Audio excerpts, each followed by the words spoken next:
សូមស្វាគមន៍មកកាន់ចិនតារា Academy មេរៀនថ្ងៃនេះនិយាយអំពីមុំក្នុងរំខាងនិងមុំក្រៅរំខាងអញ្ចឹងយើងទៅមើលលក្ខណៈរបស់វាទាំងពីរមុំក្នុងរំខាងជាមុំ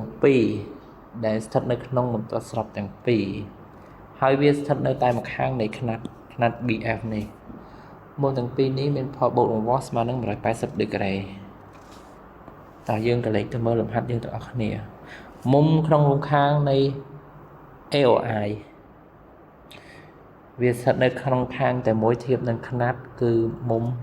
OID បូកនឹងមុំ OID ស្មើនឹង180ដឺក្រេ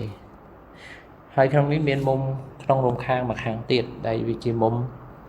COI ហើយវាបូកជាមួយនឹង OIF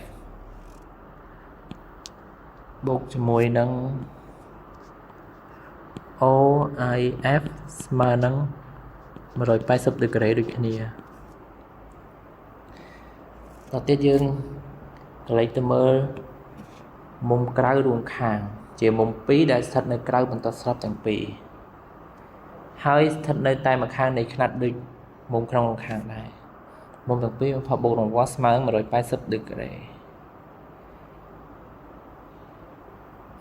ក្នុងមុំក្រៅរំខាងតង់នេះយើងនិយាយពីមុំ BOC ធៀបនឹងខ្នាត BR មុំក្រៅរំខាងវាគឺមុំ FIE បូកនឹងមុំ FIE ស្មើនឹង180ដឺក្រេមុំក្នុងរំខាងមួយគូទៀតគឺមុំ AOB វាក្រៅរំខាងជាមួយនឹងមុំ DIE បូកនឹងមុំ DIE ស្មើនឹង180ដឺក្រេហើយគ្រូមានលំហាត់មួយចំនួនសម្រាប់ពួកយើងសាកល្បងធ្វើទាំងអស់គ្នា